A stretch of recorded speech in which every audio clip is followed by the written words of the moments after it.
ہمارے یہاں پہ ایک بہت بڑا المیہ ہے جو لڑکیوں میں پایا جاتا ہے. شاید آج کل کی لڑکیوں میں کہیں نہ کہیں صبر ختم ہوتا چلا جا رہا ہے.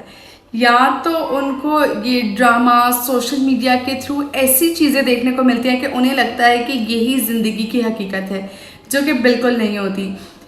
آپ اکثر دیکھیں کہ لڑکیاں شادی کے بعد، لوگ کہا جاتا ہے کہ لڑکیوں کو شادی کے بعد سسرال کو اپنا گھر بنا لینا چاہیے.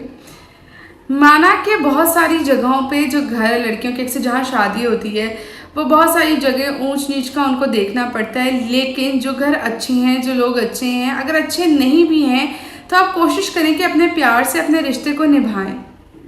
دیکھیں، آپ اپنے گھر کی صفائی بھی تو کرتی ہیں، آپ اپنے ماں باپ کی صفائی کریں تو آپ کے ماں باپ کا گھر ہے. یہ کسی کو کوئی کرٹیسزم نہیں ہے، یہ وہ حقیقت ہے جو کہ ہر جگہ پر ہے اور آپ سب جانتے ہیں. اگر ماں باپ کے گھر کی صفائی کرو تو وہ میرے ماں باپ کا گھر ہے. اگر سسرال میں آپ نے صفائی کر لی تو اسلام میں تو سسرال کا کانسیپٹ ہی نہیں ہے، یہ کہہ کے آپ کو غصہ آنے لگ جاتا ہے. باپ کے گھر کا کام کرے تو میرے بابا کے گھر کا کام ہے. شوہر کا کام کر لیا تو کیا نوکرانی بن گئی کہ میں بابا کے گھر میں رانی تھی اور شوہر کے گھر میں کام کر رہی ہوں تو میں نوکرانی ہوں. آپ نے اپنے ماں باپ کی باتوں کو درگزر کیا، ان کی بڑے اکثر ایسی بات کر جاتے ہیں جو ہمیں ناگوار گزر جاتی ہے، لیکن ہمارے ماں باپ ہیں، ہم یہ کہہ کے خاموش ہو جاتے ہیں. لیکن وہی بات اگر سسرال میں سے ہمارے ساس سسر نے کر دی تو ہم آگ بگولا ہو جاتے ہیں کہ یہ ہوتے کون ہیں ہمیں کہنے والے، مطلب ان کو حق کیسے پہنچا، ہمارے بابا یا ہمارے ماما تو ہمیں ایسے نہیں کہتے تھے. تو کیا یہ آپ کے ماں باپ نہیں ہیں؟ آپ کے ماں باپ کی برائی اگر آپ کے سامنے کوئی کر دے غلطی سے، جو غلط بات ہے، بہت غلط بات ہے، تو آپ کس طرح غصے میں آ جاتے ہیں. اور آپ دیکھیں کہ آپ اپنے شوہر کے ماں باپ کی برائیاں ان کے سامنے رکھیں گے تو کیا یہ غلط بات نہیں ہے؟ بہت غلط بات ہے. آپ اپنے بہن بھائیوں کا کام کریں تو وہ آپ کے اپنے بہن بھائی ہیں. آپ اگر اپنے نند کا کام، اپنے دیور جیٹھ کا کام کریں تو میرے پہ تو فرض نہیں ہے ان کا کام کرنا، میں کیوں ان کا کام کروں، یہ کہہ کے گھروں میں نے لڑائی جھگڑے مسئلے مسائل ہوتے دیکھے ہیں. اس کے بعد آپ اپنے گھر والوں کی کوئی بات ہو تو آپ رازداری پہ رکھ دیتی ہیں کہ نہیں میرے گھر والوں کی عزت ہے، اور آپ جس گھر کی اب عزت ہیں اس کی بات تو آپ اپنے شوہر کی بات ہر دوسرے تیسرے بندے سے کر رہی ہوتی ہیں. کسی اپنی بہن کے ساتھ، بھائی کے ساتھ، دوست کے ساتھ بیٹھ جائیں تو آپ نہیں میرا شوہر تو کنجوس ہے، میرا شوہر میری سائڈ نہیں لیتا، ایکسیکٹرا. اس طرح کی ہزاروں باتیں آپ تنقید کر جاتی ہیں.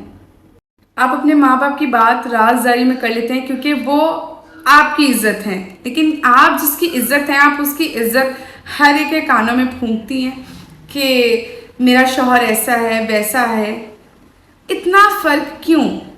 اگر ہم بیٹیوں کو، بہنوں کو گھروں سے سکھا کر بھیجیں کہ کچھ بھی، اب گھر وہی ہے نا لڑکی کا، وہ جو اس کا سسرال ہے وہ جیسا ہے وہ اچھا ہے برا ہے. میں یہ نہیں کہہ رہی کہ ظلم ستم زیادتی برداشت کرتے رہیں، لیکن آپ دیکھیں کہ ہمارے اسلام میں جنگ کی اجازت ہی نہیں تھی. ہمارے اسلام میں کہا جاتا ہے، جس کا مفہوم ہے کہ ہمارے اسلام میں کہا جاتا ہے کہ آپ نے پہلے زبان سے بات کرنی ہے.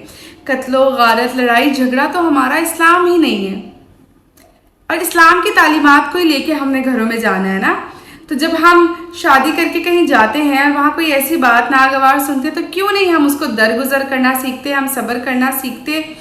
ہمیں صبر کرنا چاہیے، چیزوں کو درگزر کرنا چاہیے، پیار سے ہینڈل کرنا چاہیے. بعض کا تو غصہ بھی آتا ہے، اور جب غصہ آتا ہے تو غصے میں کبھی بھی کسی کو کچھ کہا ہی نہ کریں، خاموشی اختیار کر لیا کریں. یہ ضرورت ہے سمجھنے کی ہماری بیٹیوں کو کہ گھر انہوں نے بسانے ہیں، کمپرومائز کی بیس پر نہیں، اخلاق کی بیس پہ. آپ کا اخلاق اچھا ہوگا تو پتھر سے پتھر دل بھی پگھل جائے گا. آپ کوشش کریں کہ آپ اپنے اللہ کی مدد لیں، اپنے اللہ سے اپنے رابطے مضبوط کریں، اس پہ یقین رکھیں، اور اللہ کی مدد سے اپنے بہتر اخلاق سے جو چیزیں نہیں ٹھیک ہیں انہیں ٹھیک کرنے کی کوشش کر لیں. لیکن لڑائی جھگڑے تانے بازی کے ساتھ اور فرق کے ساتھ نہیں. آپ کے بابا نے، آپ کے بھائی نے، آپ کا فرض ختم نہیں ہوا ادھر سے، لیکن انہوں نے آپ کو بیاہ دیا ہے، آپ کا گھر اب کوئی اور ہے، آپ کی پرائرٹی کوئی اور ہے. آپ کو ان کو بھی عزت دینی ہے. آپ کو دونوں کو برابر بھی لے کے چلنا آنا چاہیے، آپ کے ماں باپ کو اور آپ کے شوہر کے ماں باپ کو.